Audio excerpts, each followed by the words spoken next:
What is going on, everybody? I go by Philly Mike, host of the Philly Talk podcast, but we are back for episode 2 of the 2021 NFL season when it comes to Battle Birds pregame podcast.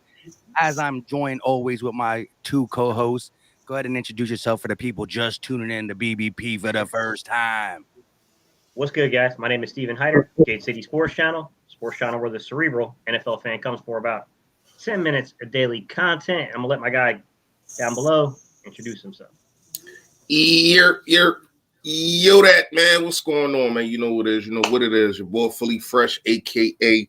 The General. Listen, man, episode 2. Got a big game coming up. We're going to let Mike take us where we need to be. Y'all know how he get down. So sit back, relax. We going to give y'all all the intel that y'all need and probably more. Let's get it, Mike. Yes, sir. Yes, sir. So this is a big week 2 matchup. It's got a little personal. Now, I know some people don't take, the statue for what it is, but at the end of the day, you know what I mean? The intention of what Niner fans were trying to do is trying to come in Philly and act like they're going to take over. This is the wrong city to do that. But I think most of them from Philly, though. That's the crazy part. I may cut you off, Mike, but that's the crazy part. Most of them dudes is from Philly. That's they heard it was a New Jersey Empire or something like that they were talking about. It's weird. Yeah, well, it's called Rent-A-Fan. The Niners fan San Francisco called up all their boys on the East Coast and asked them to go show out for them and stuff like that. But this is the home opener for the Eagles, and again, we're coming in with the public saying that we are still not a good team, and the Niners were supposed to win 10 plus games. Gate, let me ask you, where is this game going to be won? What is the biggest matchup you're looking at just to start it out for pregame? Linebackers. It's going to be one. It's going to be won or lost, in my opinion, at the second level of the defense. Because, simply put, Atlanta got us a couple of times with some pre-snap motion stuff and mostly with some play action stuff. This is going to be play action on steroids. They're going to try to establish wide zone, and they think that we're overselling, we're overplaying wide zone.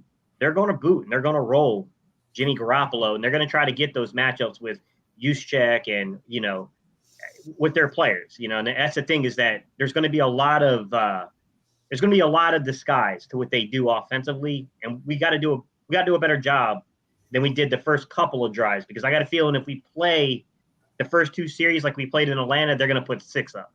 They're not going to put field goals up. They're going to put it in the end zone on us. So we got to definitely tighten some things up from the linebacker play.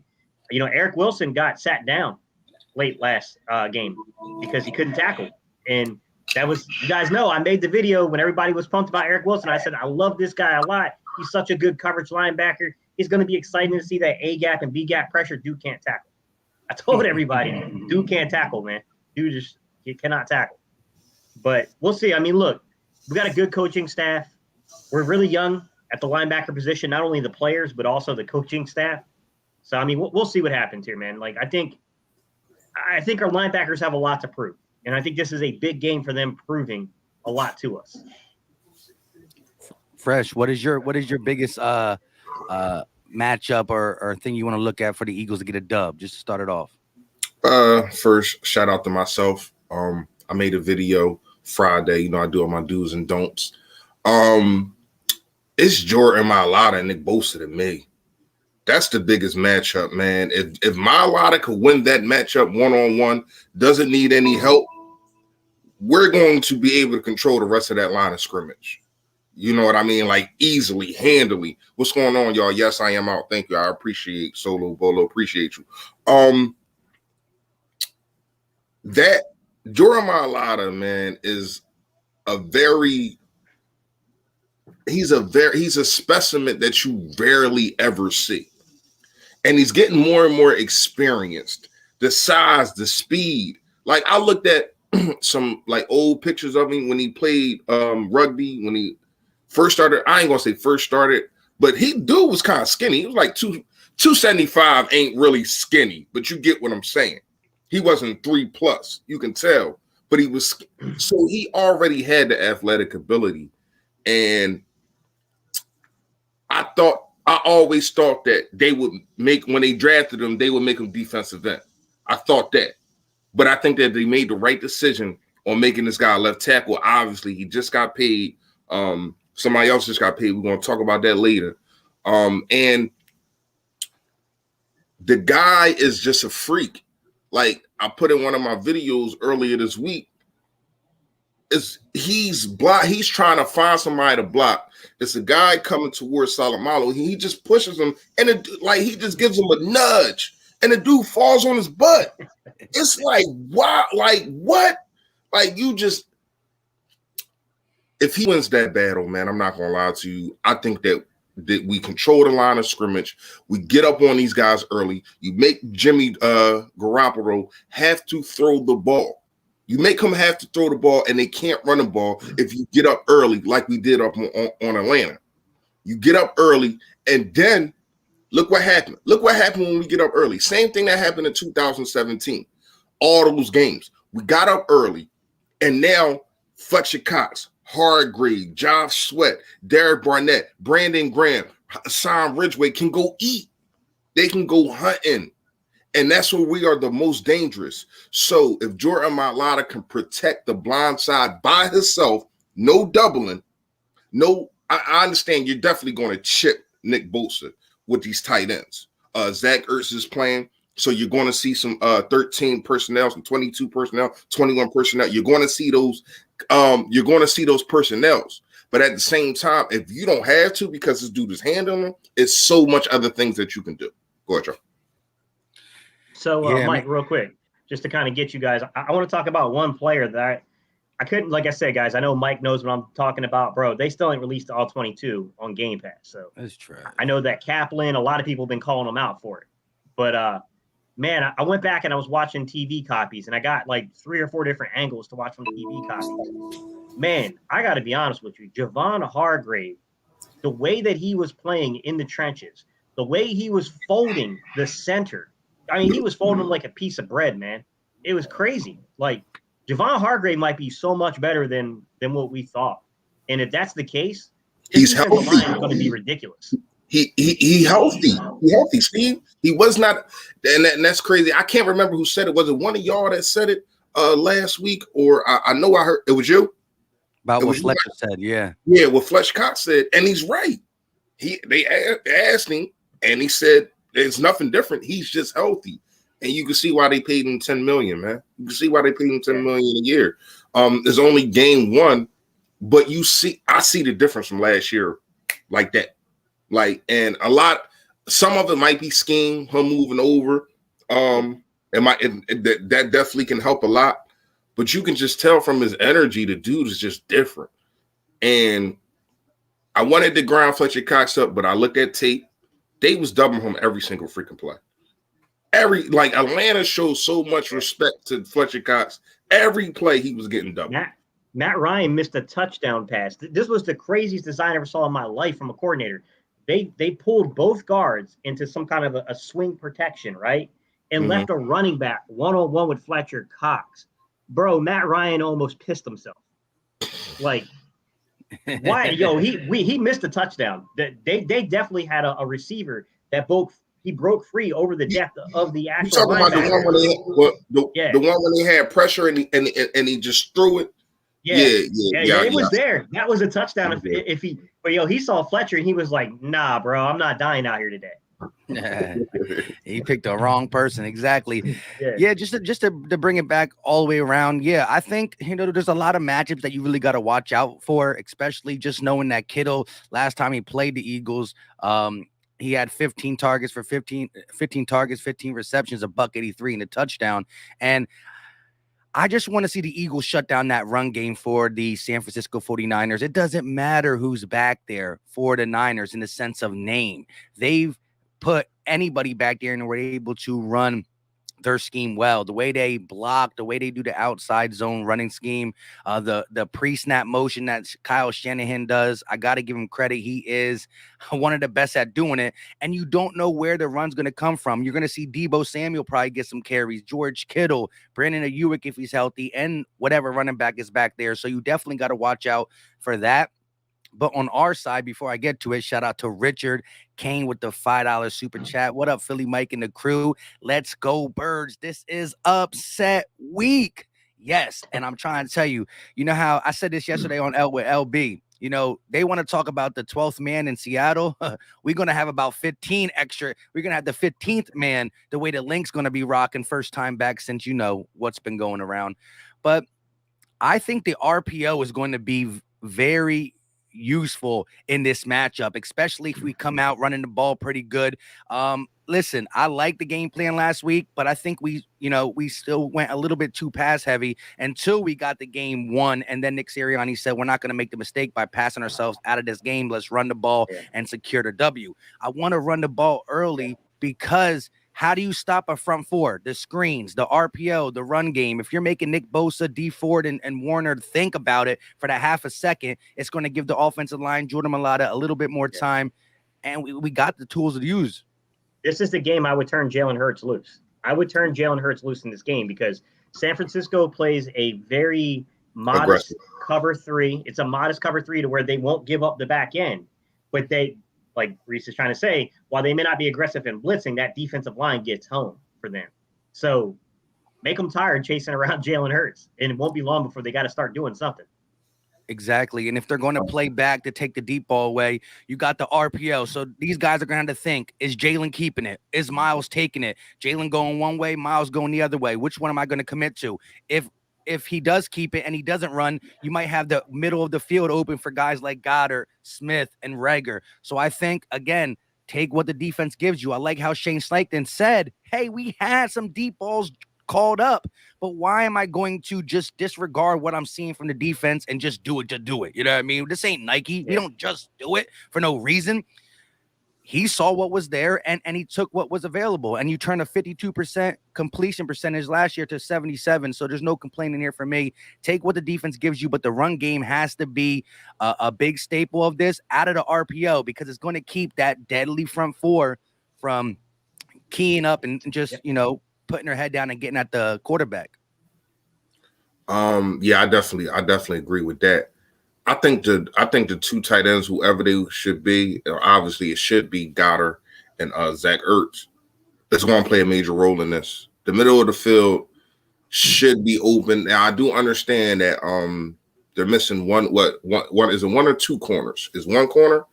They got like a practice squad guy.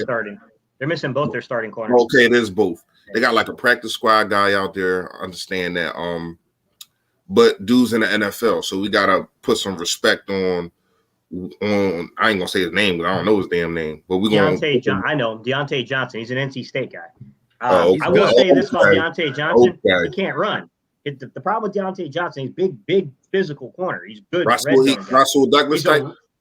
He's a good red zone guy, but. He's got hands. That's the thing about Deontay Johnson. We got to be careful of. Deontay Johnson, if you make a mistake, he'll take the ball away from you. Dude, right. I think the dude led the NCAA one year in interceptions. Okay.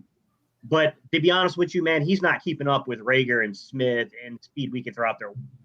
Definitely not keeping up with Quez. If Quez hits that second gear, it's over. But here's the thing with Quez. Yeah. Are you going to use him more than just in the first quarter? Yeah. Like, I kind of had a problem with that. Especially if it worked. Now, I understand you don't want to keep showing your hand and keep doing this and keep doing that, but make them have to stop it.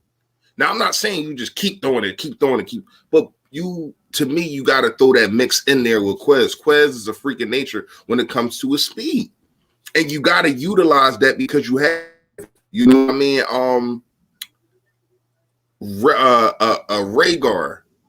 Rhaegar is going to, because he's playing in the slot, or I ain't gonna lie. When you look at the tape, they moved everybody everywhere, and that's scary. They had Devontae Smith in the slot. They had Rhaegar in the slot. They had J.J. Whiteside blocking. Yo, I ain't gonna lie to you, man. That's another thing I don't want to say. If you're going to use J.J. Whiteside, you have to target him. The league is going to catch up to J.J. Whiteside coming out there, and it's either a run play or a screenplay, and you're not targeting them. The defensive coordinators are smart. They're going to realize that you're showing your hand when J.J. Whiteside comes on the field if you're not going to target him. So that's why you got to flip the script. Yeah, you definitely got to get that. Right. But Nick Sirianni did say this real quick. He said that JJ coming out there and being patient and being used to block will result to some receptions. It's going to translate. It got to. That's one thing Kyle Shanahan does that I respect, right? This is what he'll do. He'll come out in a formation, right? And run the ball, right? Then a couple plays later, he'll show you that same formation and run the ball again. And then he'll come out in that same formation and it's a wildly scripted pass play. That is the one thing that Kyle Shanahan does. He can show the same formation 3 or 4 times and call 3 or 4 different plays out of it, and that keeps a defense on their heels. And I got to give Shanahan all his respect. I do think the Eagles are going to win this game. I think he's just going to be too much at the link. But I have never been a guy saying the Niners are not that good. I respect Vegas saying they're going to win 10+. I think that, as we said, why we were not that good last year, mainly because of the injuries, where whenever we were saying the injuries, that got to go the same way to San Fran. But I just think that I think 2 takeaways are coming from Jimmy G. And I think we could be the team to get Jimmy G on the hot seat for Trey Lance. Let's do it. I don't want him in the game against us, though. No. I mean, I want them to consider putting him in after us. I don't think Jimmy. I even if he has an okay game this week, I don't got him lasting the whole year for some reason. It's something telling me that he's not going to last the whole year. I don't know. I'm not saying injuries or nothing like that. I'm just saying I think that he's going to find himself on the bench. He's going to find himself riding the pond, man. It's crazy. I think Trey Lance had like four to six plays against Detroit, and everything was positive that he did. Now, the more sample sizes you get, of course, you're going to have negative plays, but everything was positive that he did, and he looked better than Jimmy Garoppolo. It's not even close to me, but I do get what they're trying to do. They're trying to make sure that he's ready. And I think that around week 8, week 9, they're going to say, all right, I think this guy is ready. And Jimmy G going to be sitting behind on the pond, man. Go ahead, Joe. Real quick before we get into some more, shout out to Damien with the $2 super chat. He said, BBP, my fave Eagles trio. For God's sakes, no injuries today. Yes, knock on fake wood. That is something. Listen, that's been like an off-season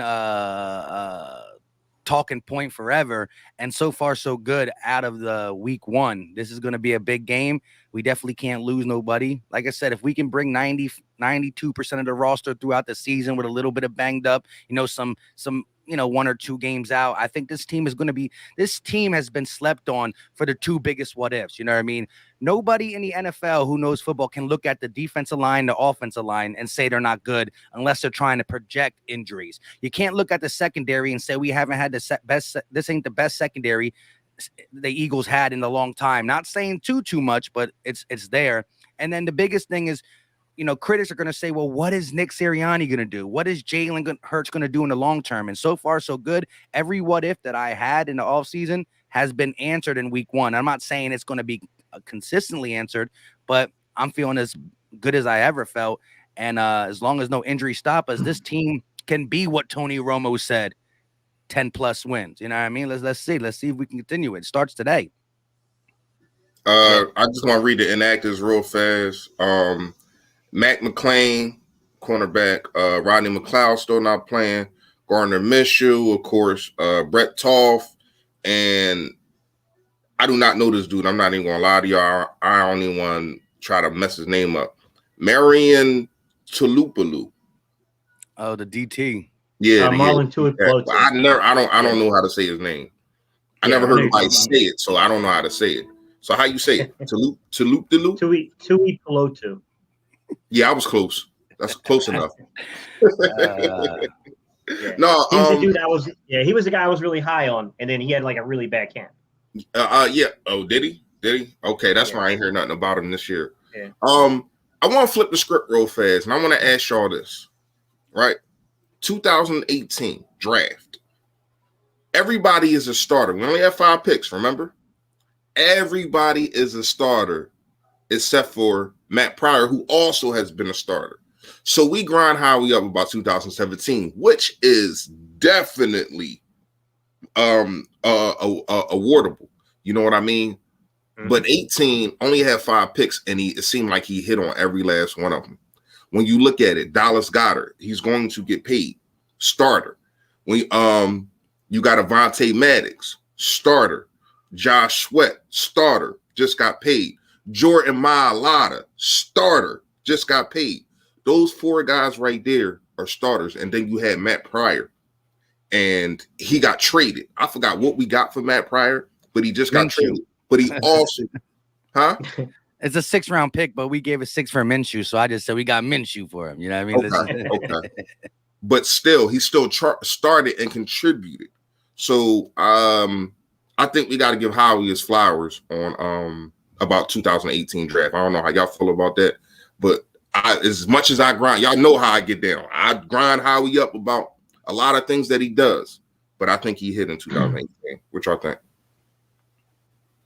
Yeah, I mean, look, it's Howie's been a roller coaster with the draft. It's been up and down, and I think the biggest argument has been how much of it is a lack of talent evaluation, and how much of it is a lack of coaches developing players. And I think that's the larger argument that's at heart here. And clearly the owner banked on that the coaches weren't probably developing the players. I do think that we approached this year's draft differently, though. Of course, Howie had final say. I mean, I'm not saying that he didn't have final say, but I could definitely tell that the coaches in the scouting department, they were, look, we had the big blow up in the 3rd round, of course, but that wasn't necessarily, see, that's the thing that people miss. It wasn't because they didn't like Milton Williams or anything like that. They liked another player that they felt would be there. And then there was a dispute about if you moved back, if he would still be there. And when we moved back, he wasn't there because somebody leapfrogged you and took him.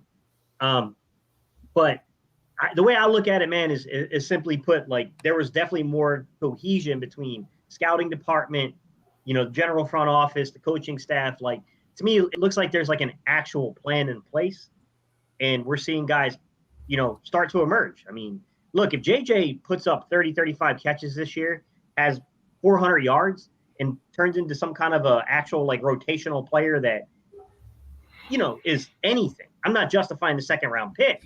But that tells you right then and there that we had a serious problem with coaching. I mean, that's the way I look at it, is if you can get any kind of production out of JJ, I think it's a telltale marker, right? But there's definitely misses, man. Like Andre Dillard.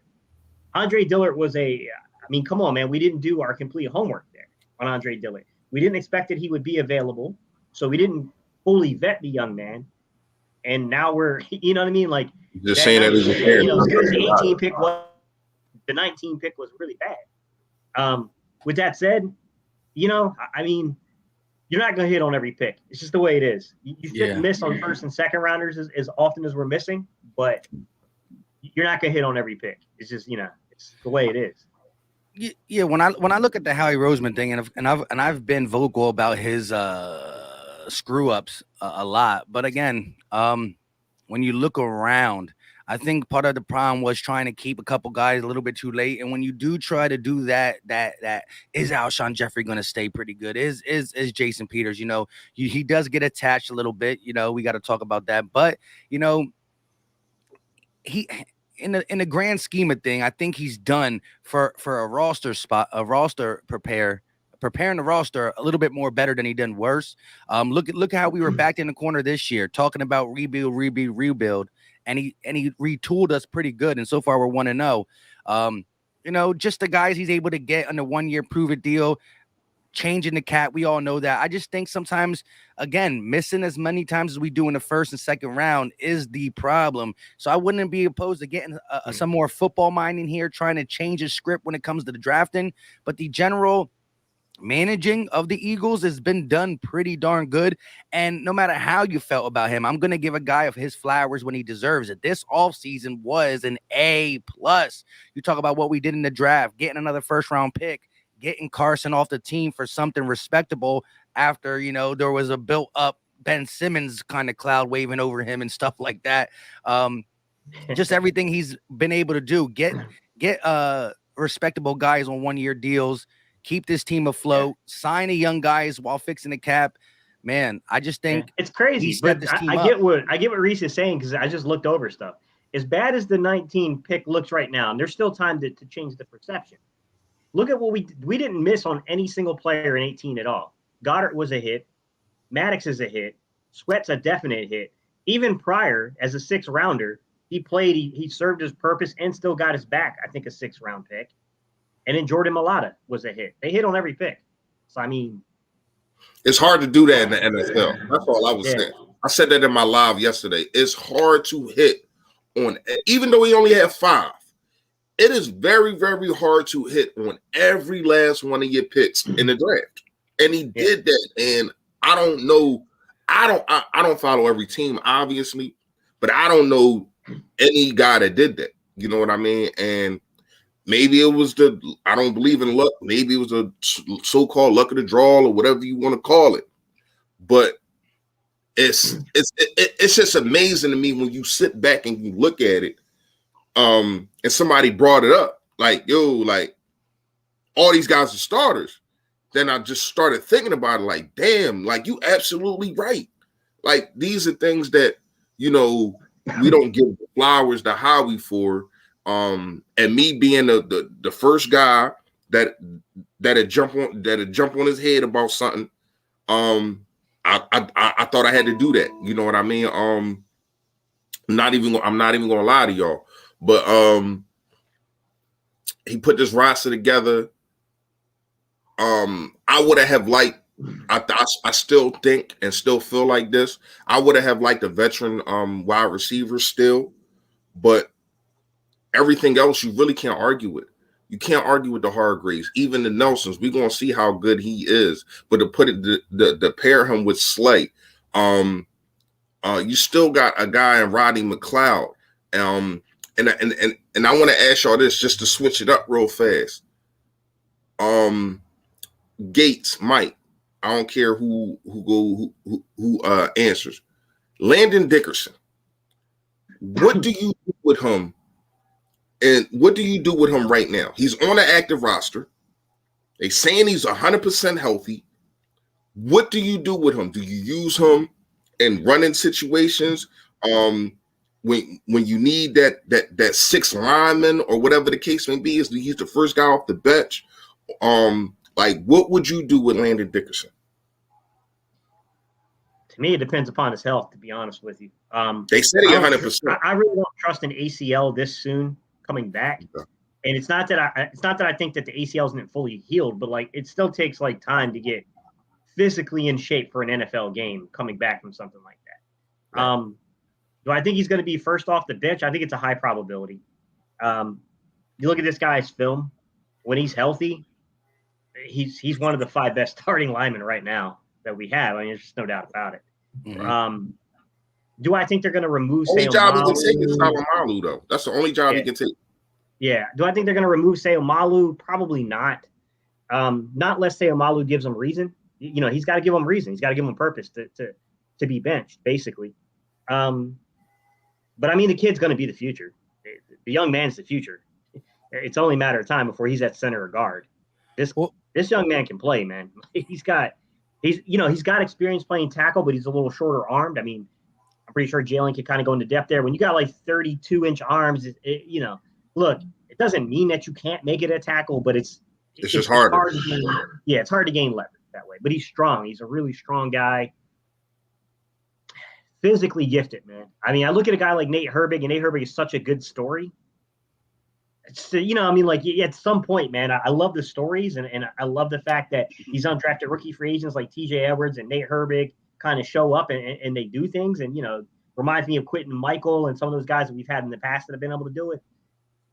But there's just a difference in Landon Dickerson's actual talent level. Like, if he's healthy, and I think he's in game shape, he's clearly the first off the bench for me. Yeah, real quick, shout out to Richard Kane with the $2 super chat. He said, I can't wait to watch Mailata versus Bosa. Sit down, boy. And that was Fresh's whole video. He had the whole verses going up, the fire, all that talk. I agree. That's going to be, hey, you want to earn your $64 million.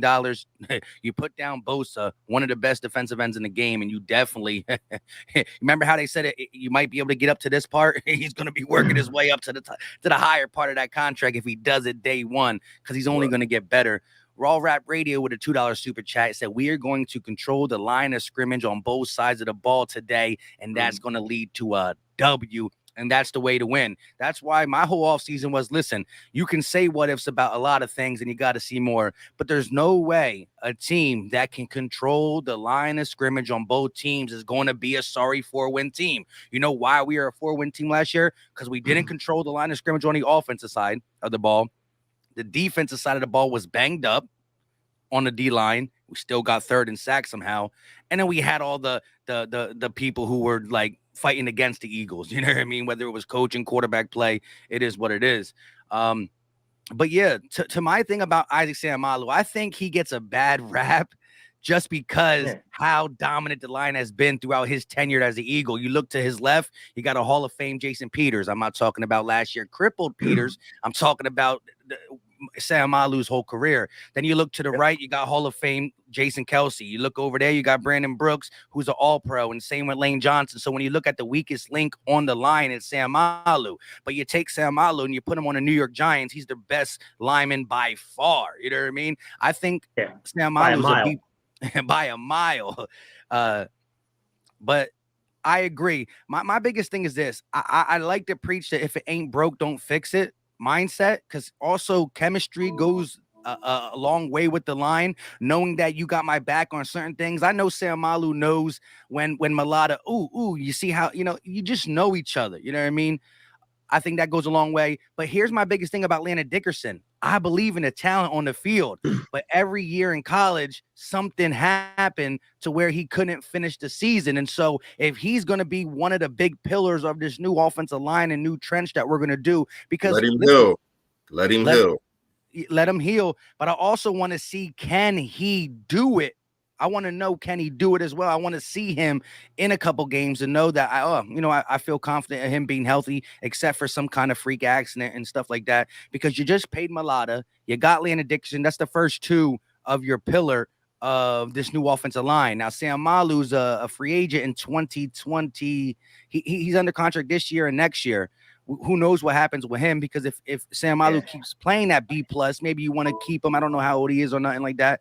But we got Lane and Brooks for a couple more years, but we still got to start transition that new style offensive line. And I got to know if Landon Dickerson can be good health-wise for this team. You know what's crazy, Mike? I'm looking at the breakdown of snaps by position, Seumalo's rookie year in 2017. I'm not kidding you guys. He played center, left guard, left tackle, and right tackle his rookie season in Philly. Versatile. Carapool just, that's very interesting. Can you pull up said one of my friends is a Seahawks fan, and he was talking about it because he was talking about Pryor. He's like, he's good. I'm like, nah, he's okay.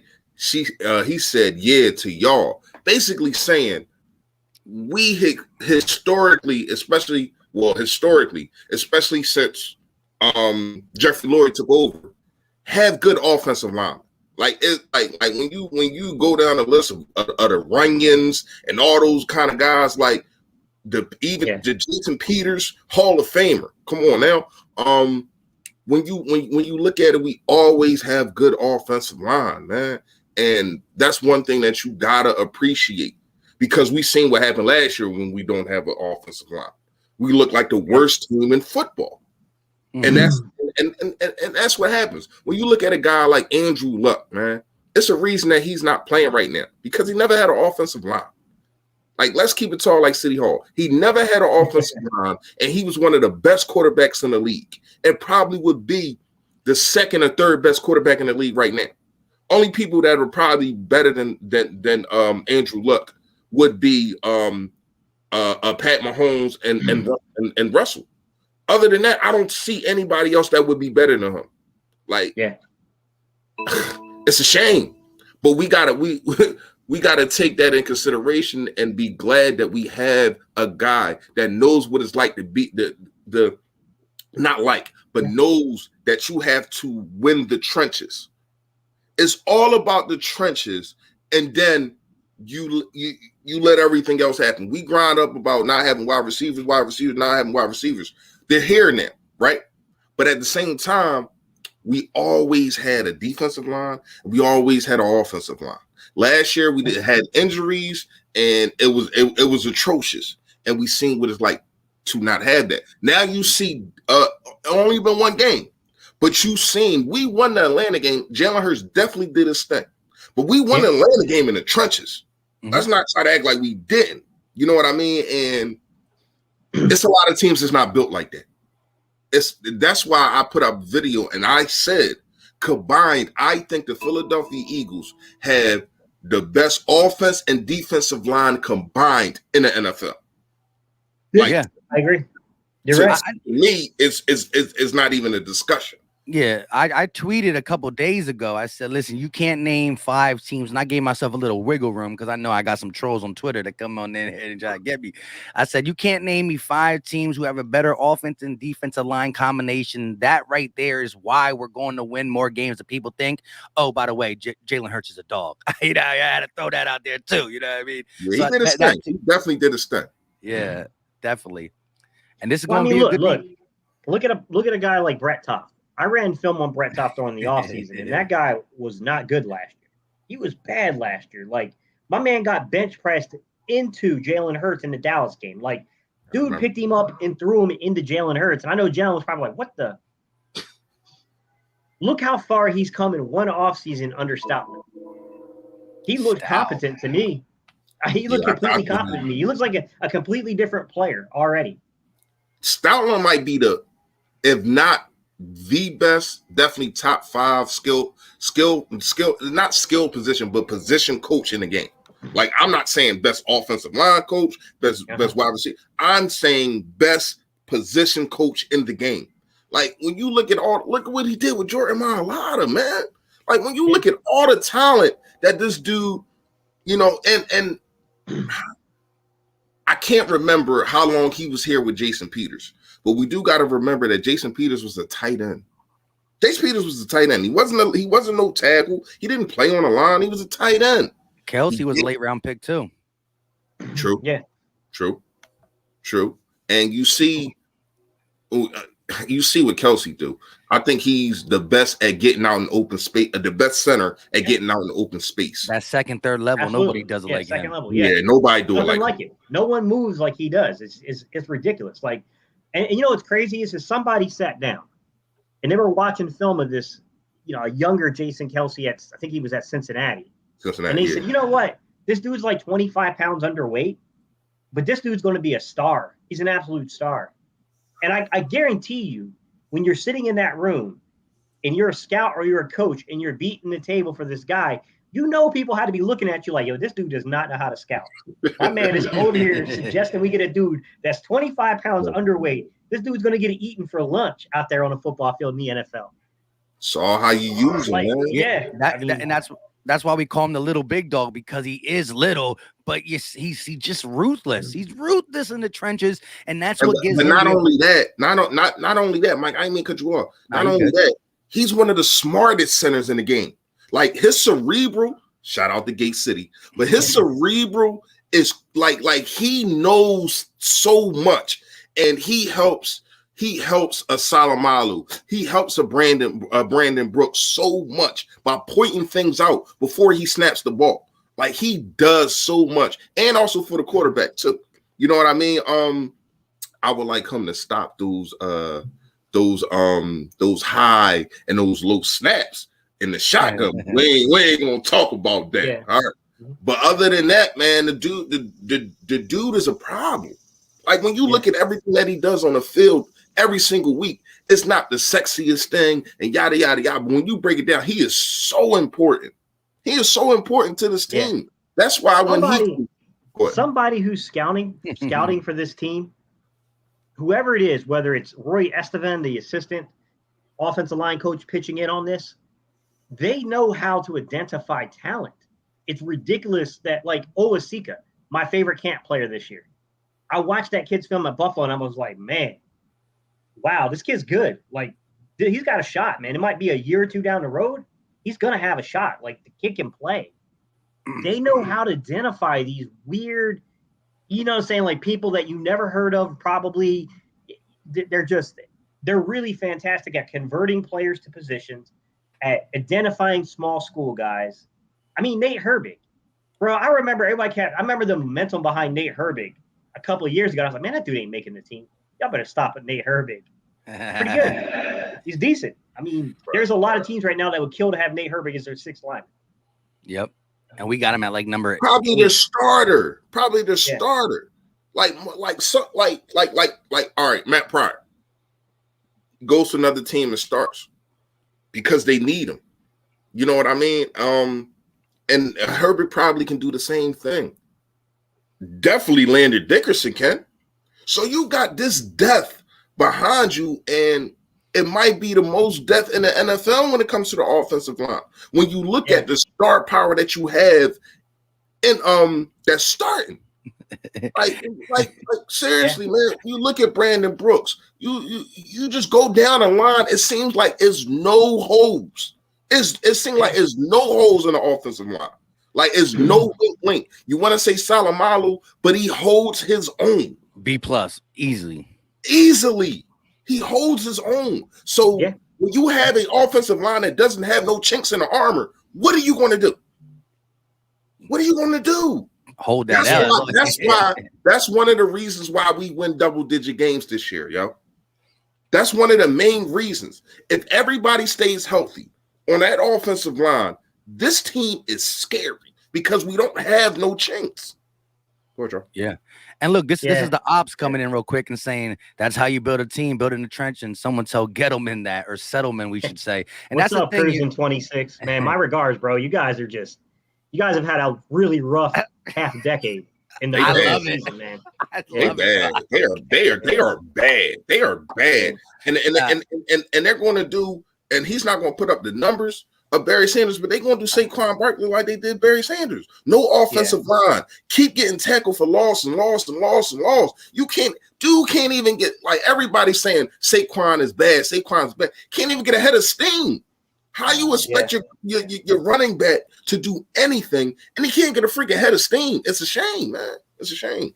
But how y'all do. I appreciate y'all. Yeah, and it's tough because you built your offense around a very unique player at running back, but then really didn't get the pieces along the line to keep them healthy. It's just like I don't understand their approach at all, man. Their approach makes no sense to me. I know Cruising, I know you and I talked back and forth, and you remember, I think it was you who had asked me about what I thought about your coach, Joe Judge, and I said, I don't particularly dislike Joe Judge, but I can tell you if the players don't buy in, that's going to go down in flames. Right. Yeah, it's crazy. Like you said, when you look at taking guys in the draft in the trenches, it's not the sexy pick and all that, but it's how you build a teams. That's been passed down from Andy Reid, something that Howie Roseman and Jeff Floyd won't let go, no matter who the head coach is there. And again, look at the playoff teams last year. You're not going to see anybody with a suspect offensive line. Yeah. You might be able to put up some glamorous stats here or there. Last year, you see how that turned out. Yeah, but they had a good line, and they all. But that's what I'm saying. Once he didn't, the guy they call the Holy Grail, the best quarterback you ever seen in life. You see what he looked like without an offensive line. You need an offensive line, just point blank period. And we gotta appreciate that we got one, man. We got one. Yes, sir. Yeah, we got a really good line play. I mean, it's an embarrassment of riches. And even after we lost 14 players along our line, and we went through, like, I mean, let's be real, we were digging through the bargain bin, bro. I mean, I remember I thought Jamon Brown would have. I was like, yo, what do we got to lose at this point? And then I saw him get on the field and play. I'm like, yo, we got a lot to lose, like starting quarterbacks. Yo, the dude was fixing his gloves in the middle of blocking. The dude supposed to be blocking. He sacked our quarterback. He sacked his own player. He sacked Carson Wentz. Now, maybe he's just a bad player, or maybe he's one of the other people who didn't like Carson Wentz, because we heard a lot about that in the locker room. Yo, it's crazy. Listen, that I never seen nothing like it. How do you supposed to be blocking? And then you go over there and you take a picture with Lamar Jackson. I understand y'all both played at Louisville. I don't give a damn about none of that. You just got we ain't get our butts kicked, but he got his behind kicked. You need to take the behind in the locker room, dude. Facts. Or go straight or first, was we home? Yeah, we wasn't home. We was at Baltimore, right? You should have called a train, a plane, or whatever, and went straight to the facility and started working out. That's what you're right. I drip. When we had Jamon Brown out there, we were playing 12-on-10 football. You're right. Yeah. It was 12 against 10. Hey, but real quick, shout out to everybody in the chat. We got 203 people watching on 3 channels. Again, we are live on 3 channels. Battleware Podcast is out there. It's on Philly Talk Podcast channel. It's on Gate City Sports channel. And it's on Philly Fresh, the Generals channel. So wherever you're watching it, do us a favor. Hit that like. It's free. It's easy. It don't cost a thing. And make sure, if you haven't checked out the other channels, give them a check out. Everybody on this panel does Eagles content throughout the week. Opinions, facts, breaking news, all that stuff. You got the Cerebral, you got the Fresh, and you just got a guy who just uploads once in a while. And I'm just kidding. But yeah, hit the like button, and we're hitting around 46 minutes. We'll be going for about 15 to 20 more minutes. Let's get into some key matchups. George Kittle. How do the Eagles find a way to stop George Kittle, who tore us up for $183 on 15 targets and a touchdown last year? How do we stop George Kittle? Corner, linebacker, safety, bracket. What are we doing, Gate? I wouldn't bracket him. I wouldn't expend a corner on him. I wouldn't do any of those things. I think the thing you have to do with Kittle is realize one thing about Kittle. Highly overrated in the red zone. We get on Zach Ertz about not putting touchdowns up. This dude has never sniffed double-digit touchdowns. Give him the underneath. Play a bend, don't break. No, he's probably going to get you for 8 or so catches, but just don't give up anything that's a home run. Keep it in front of you when it comes to him. I think the biggest problem you have with a guy like Kittle, and the biggest problem you're going to have a guy with like Usyk, is making sure they don't slip out the back on you. And then you're like, okay, like now we got Kittle streaking down the field for 40-some yards because we ain't pick him up in assignments. I think that's the bigger issue, is that this team likes to try to confuse. And they'll build, they got a lot of guys that you got to be careful of because they're very unique players that if they weren't in the right scheme, probably would never work out. Brandon Ayuk, very, very talented guy. He's got to be in the right scheme and the right system to work. You look at a guy like Deebo Samuel, incredibly talented guy. Got to be in the right scheme and the right system to work. So, I mean, we just got to be careful with a lot of that pre-snap motion stuff. We got, that they killed us with a reverse last year with Brandon Ayuk. Discipline, man. We got to be disciplined. You got to make sure that we don't do things like leaving cutback lanes wide open like we did in Atlanta. Avery couldn't keep his feet, which that was super frustrating because it was the first game. I understand that you got to knock off some rust and stuff, but like Avery losing his footing and giving up the entire, the backside of the play, that's not okay, man. You can't have that happen because the one big run, it was like the second play of the game. That should have been stopped for like a 1-yard gain. Like we had it. All it was is Avery had to contain. It was there. Avery lost his footing because he didn't expect it to cut back towards him. Slip and slide. Yeah, and it's like, man, here we go with this crap. To me, we saw the second half, man. We were really disciplined, and we kept everything in front of us. We didn't, we made sure that we had guys that were setting the edge, and we saw the results, man. They couldn't, at a certain point, they couldn't move the ball anymore. This team is more talented offensively. I don't think they have a Calvin Ridley. That's the one thing I will say is that Calvin Ridley is a better receiver than all 3 of San Fran's receivers combined. But you think so? Combined, all around receiver, no doubt about it. Who, Ridley, right? Yeah. Oh, dude yeah. He's an absolute beast when it comes to combined though. Ridley is definitely better than Deebo and Ayuk combined. Yeah. I mean, they're both look. Ayuk is a vertical. He's a vertical concept threat guy. You got Deebo Samuel, who's more of the crossers and the underneath and the yak stuff. Yeah, but Calvin really can do everything. Calvin really can do everything. I just gotta say something about Deebo Samuel. I'm not saying that Atlanta's offense is better than San Francisco's because no. I know exactly what you're saying. Yeah, I'm just saying. But I mean, Calvin Ridley is a stud compared to. He killed us last year. Yeah, Calvin Ridley is a straight stud compared to those guys. Like Calvin Ridley is the guy that you have Calvin Ridley down, and Deebo Sanders killed us last year. So we do got to understand that. Yeah. So I look at it this way: is that we already had one unique challenge in Atlanta, right? Atlanta come out with a really unique challenge because they went with a lot of unique, like 22-man setups to where you had Kyle Pitts, who's really like a converted wide receiver into a tight end. They had their traditional tight end. I can't remember the white dude's name. I can't think of his name. Hayden Hurst. Yeah, Hayden Hurst. Yeah. And then they have Patterson, who's a converted wide receiver into a running back. I mean, they had a lot of unique things. You're going to deal with that same exact thing, except for these guys outside of Calvin Ridley are far more talented. I mean, I think that's your problem. Like, don't get me wrong, I think Pitts is going to be a player eventually in the league, but to me, guys, he didn't look like he was ready for the moment. Exactly. 8 targets, 4 catches, 31 yards. Yeah. It's good. It's just good to know that the Eagles slow down a tight end, whether it was like Gates said, he has to get acclimated. Hey, I had Dave Spadero on the channel, and he said, I'll know this Eagles defense is good when we stop getting roasted by tight ends. That's what he straight said.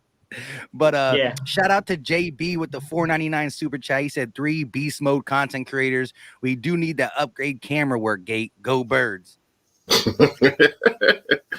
It's the lighting. Ain't nothing wrong with this camera. It's the lighting, man. You can't come for my guy like that, man. You come for one, you come for all, man. You can't come for my guy like that. It's the lighting. There ain't nothing wrong with my man camera, man. All right. All right, so what was the question you asked, Mike? Oh, you asked about Kittle. You asked about Kittle, right? Yeah, Kittle. All right, I know what you said, Gates, earlier. And I'm gonna have to say it might gotta be Eric Wilson. He is our best covering linebacker. I don't want to use, you know how I said use man, I can't remember the kid, Maddox for Kyle Pitts last week, right? To me, this is a different kind of offense. So you want your safeties on alert for the end arounds, the screens, stuff like that. They're going to do more than that. So you need your safeties on alert, especially your strong safety. You need them more on alert. So I'm gonna say, can anybody explain to me why the 49ers, many people think coming in? I don't know why they did that. It didn't work out for Minnesota, so I don't know why they think it's going to work out for them. First of all, the crowd better be rocking. If anybody watched from here and is going to the game, or you at the game, or you tailgate, y'all better be rocking in that joint. It's been a whole year, ain't have a full staff of fans. Now is the time, and y'all better, man. It better sound like the Minnesota game, man. Seriously, y'all definitely got to rock in that joint. Got to represent, but. I think Eric Wilson is the key to trying to slow down, because you're not going to stop Kittles. Let's keep it real, man. You're not going to stop him, but trying to slow him down. Now, he does have to tackle better, so the dude doesn't get more yet, because we know Kittles gets a lot of yet. So he definitely has to tackle better, but at the same time, he is our best covering corner. Once again, when you look at in the actives, Taylor is not on there. So who knows what they're going to do with him with that speed? That definitely can help stop the run. But I don't know if you want to put him on a guy like Kittles. You know what I mean?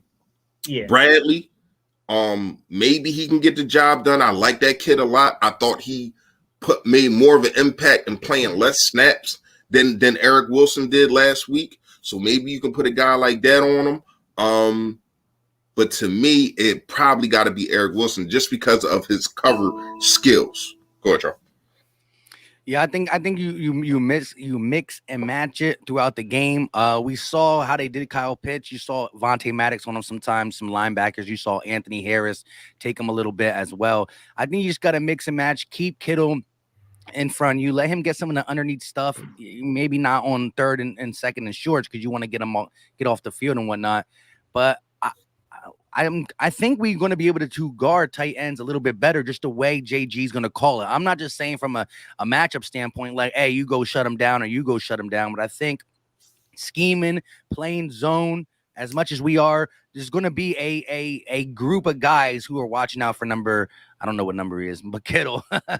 So I think that is, and you got to treat Debo the same way, because like I said, Debo might not beat you at all the technicalities as a Calvin really can, but he's that guy who'll take that slant, break a couple tackles, and then that's what he's do. His name is Debo for a reason. He Mr. Yak. So, but listen, I have Jimmy G having a couple mistakes in this game. I have a couple turnovers from Jimmy G. You know how loud the link's going to be when we get our first turnover, since we didn't get a turnover in ATL? Or No, we didn't. No, we didn't. We should have had one by Slay, but he decided to slap the ball down instead of catching it. I don't know what was up with that. Yeah. I mean, we had a couple close ones, like Steven Nelson fell down, or he would have probably had that interception inside the red zone. So we just got to get our hands on it. And I think Jimmy G, that's part of his problem. I mean, there was two things that you can knock on Jimmy G for not being that like legit guy is his health, because he's always getting hurt, and he does turn the ball over a little bit too much. So we definitely got to keep that in mind and attack the injuries that Niners have. But shout out to Solo Bolo with the $5 super chat. Excited about Davion Taylor today. A Gate, do you think Davion Taylor will have a package, or he'll get on the field? Special teams, sure. Look, I don't know, man. They played 6 linebackers. Yes, they played 6 linebackers last week. They did. I mean, it's yeah. Rotating, yeah. No.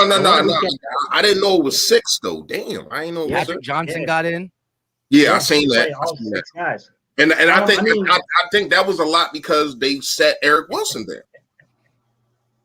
Hey, cruising. Gotta chill, bro. I don't know what Halloween is. I don't know what Halloween is doing looking for me. I read that earlier. My man ain't telling on nobody, man. We want all the smoke.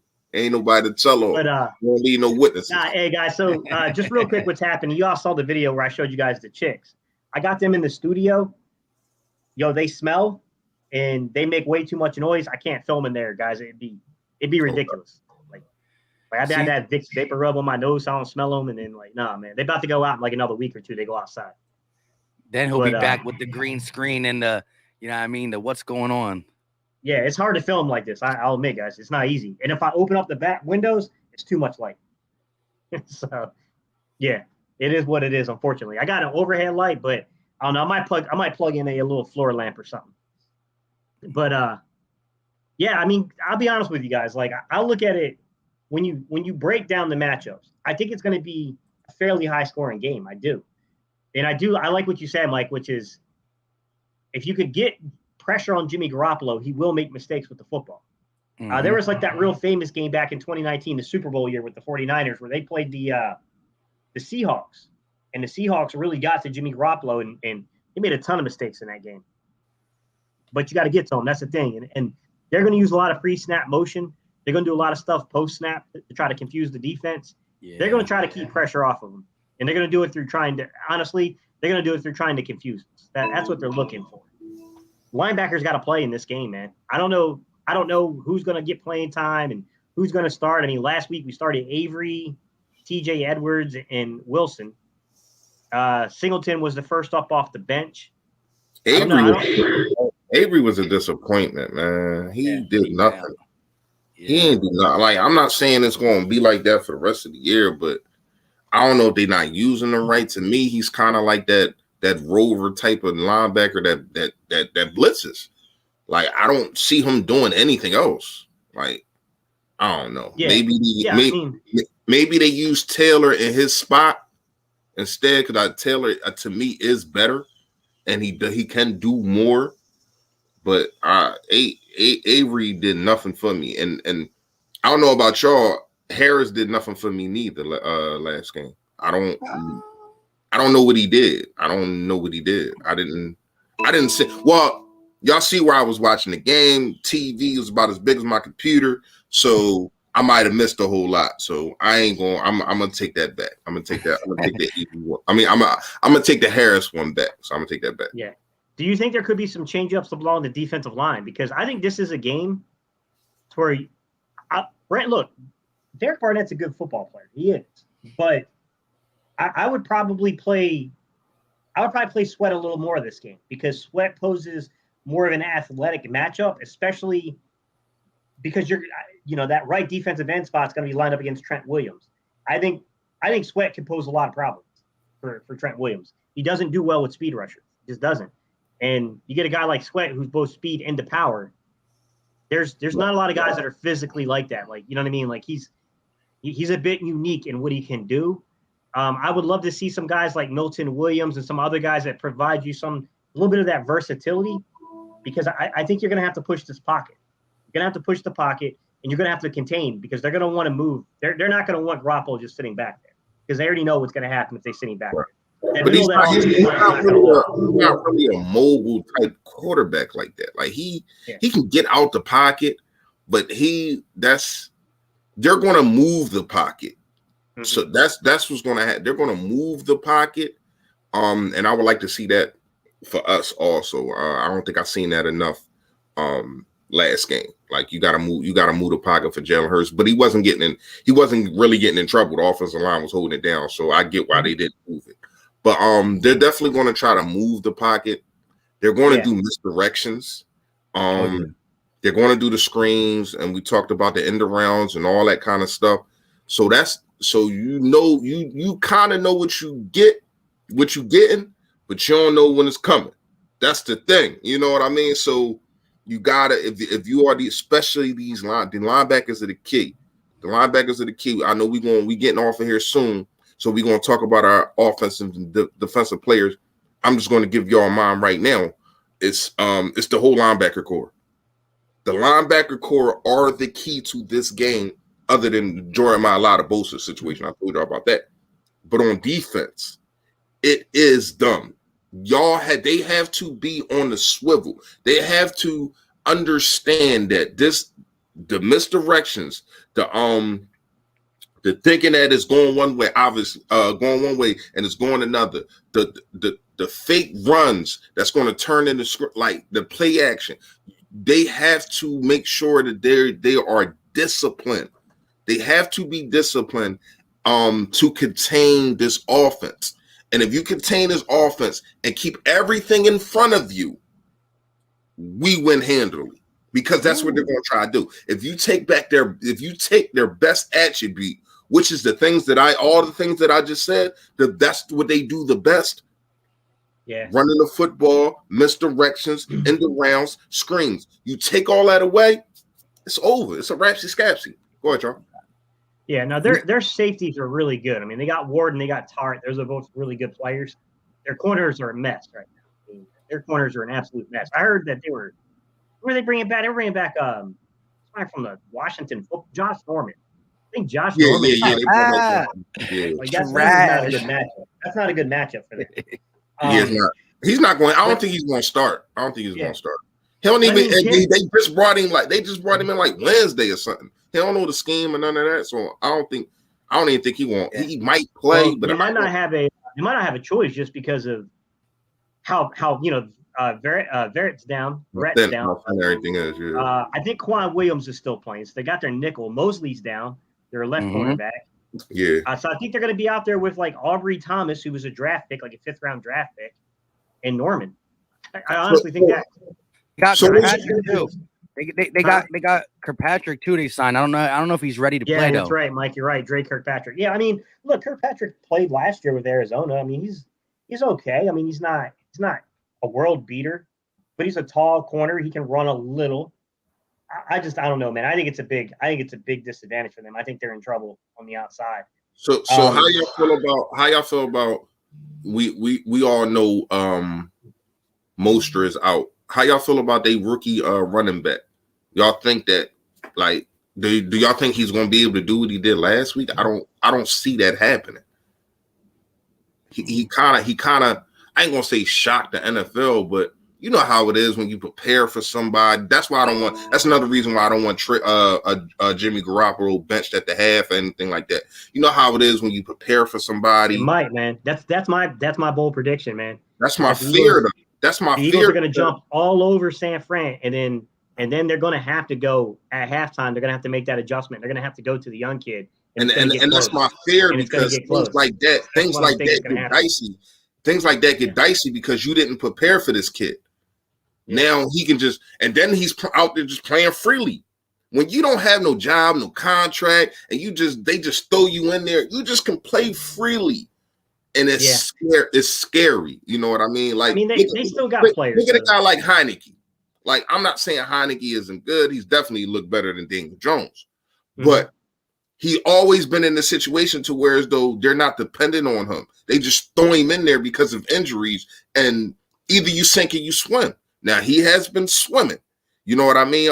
In the playoffs, even with a loss, he looked it good out there against Tampa Bay. So these things, if you're not prepared, if you don't scheme for a guy, and maybe they are, maybe they know what you know, Gates. Like if we get on these guys, we know Trey Lance coming in, so we gotta. Maybe that's happening, and we're going to see. And maybe and here is the difference. They're treating Trey Lance like how we was treating Jalen Hurts last year. You know what I mean? So they're already probably scheming for him. They're already probably like, you know what? He's going to get at least 4 to 5 plays, especially in the first half.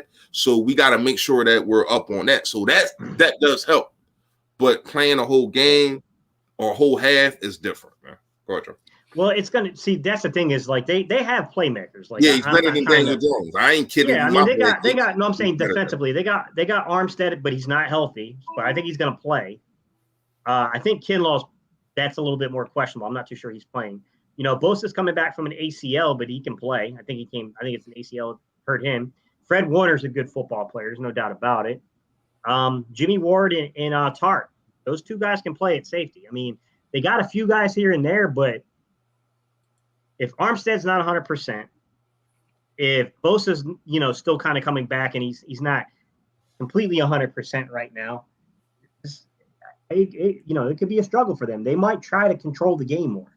That's my biggest fears is that they might really try to control the game and drive the ball, long possessions, time of possession, that type of stuff. I think that's, probably the way I would look at it if I was them is that let's try to slow this down and not try to get into a shootout. True. Well, let's get into. I know Fresh gave up his. He got Mulata and he got the linebacking core for offensive defense. So, Gate, give me your offense and defensive player that's going to rise up. I can say that now because we're not playing ATL. Rise up and come through to secure us a W. And then give your score prediction. And then Fresh give his score prediction, and I'll give both. Yeah. So I think the receivers are going to do very well, but I'm going to say that this is the game where Dallas Goedert could be a major problem for the 49ers. I also think this is the game where Kenneth Gainwell. That's a lot of speed. It's a lot of shiftiness. That's a guy that can get you in a matchup to where you don't have, unless you're going to devote someone like Fred Warner there, you're in trouble. I could see those two guys having pretty big games, and I don't think that, I think a guy like Gainwell is not going to get that many opportunities. I just think when he gets them, he's going to capitalize. Defensively, Josh Sweat and Javon Hargrave. Those are the two guys that I think I think they're playing at a different level right now. I think they're absolutely playing at a different level. I liked what Reese said basically about, look, this is the game for the linebackers, but the defensive line, if it starts taking this football game over, I think it's going to be because of Sweat and Hargrave are just becoming unblockable. Yep. All right. So I'm going to go on the offensive side of the ball. I'm going to say Miles Sanders. And yes, I think Kenneth Gainwell game by game is going to be used more, but Miles Sanders is going to break one of them long boys, maybe a little Malcolm Jenkins stiff arm in the process, taking it to the house, going to keep Bosa and them guys off our backs. And then on the defensive side, eeny, meeny, miny, mo, peck a cornerback by the toe. I'm going to go Slay, rocking number 2 with his first pick of the season. A nice interception by Big Play Slay, so I can stop calling him Slay Jr., start calling him Big Play Slay again. We need some big plays. Look, I agree with Fresh. The linebackers are going to be key in stopping the Niners from the 20 and 20, going from the 20 and 20. I think, as Gates said, if the pass rush is so deadly, it's going to make Jimmy G create a mistake. So, hey, Fresh's defensive key, got to keep him from going up and down 20 and 20. And as long as what Gates says comes true and the defensive line is in Jimmy G's face, he's vulnerable. He going to throw it right to number 2, Big Play Slay. And even more of a hot take, he's taking it back to the house. A pick 6 in the link. Oh my God, it's going to be a problem. Shout out to Solar Bolo with the $2 super chat. Eager to see the game coach calls. Yeah. Let's see how he adjusted from one team with a weak defense to a team that has a good front four. We'll see. My score prediction is 31-27. I don't know who else got to say their score prediction. I don't think Fresh said it. I didn't say mine either. All right, go ahead, y'all two. Go ahead, Gates. Look, I think this is going to be a dogfight. The 49ers are beat up. They're coming in this game limping, to be honest. I still think it's a very well-coached team. I still think that Shanahan is very innovative as a play caller. I'm going to say it's going to be, I'm never going to pick against the Eagles, guys. Newsflash. I'm going to say 24-21 Philly. I think this is going to be a dogfight. I really do. I think it's going to be a dogfight for 3 quarters, and then we pull away. I got it 24-14. I ain't going to explain why, because I got something to say. Cruising 26. Let me tell you something. You lucky we about to get off here, because I will smoke you. You never heckle the comedian. He got the mic and you don't. Okay, that's number one. Number two, your team is trash. You're on 5 for the last. You're on 2 for the last 5 years. You're burned. All right, that's number 2. Number 3, it might have been you that DM'd me, sending me that damn video showing me that the guy wasn't off sides. And he timed it just right. No, his dumb behind lined up off sides. That's the difference. I'm talking about the field goal that came back. If nobody know what I'm talking about, he lined up off sides. See, that's how I know y'all Giants fans don't know football. Ain't no big boy table over there. What have y'all done for me lately? That's the question. We are the NFC East champs. We're the last ones to win a Super Bowl, and y'all need to pay homage. Kiss my feet. Go ahead, y'all. I love it. I love it. I love it. And so that is it for the second episode of of Battle Birds podcast pregame. Hey, hopefully we are celebrating another win, and this is going to open up the eyes of the national media if we do this. Our eyes have been wide open. We stay woke over here in Philly for many things, not just sports. But a quick, Solo Bolo trying to keep us on as long as possible. No, I'm just kidding. Shout out to my guy Solo Bolo with the $5 super chat. Appreciate y'all, BBP. I'm out. See y'all after the game. Score a lot to a little. Hey, that's the best way to say it. Defense wins like this game. Fly, Eagles, fly. And with that being said, we are out. Until next time, y'all know what time it is. Peace. Later,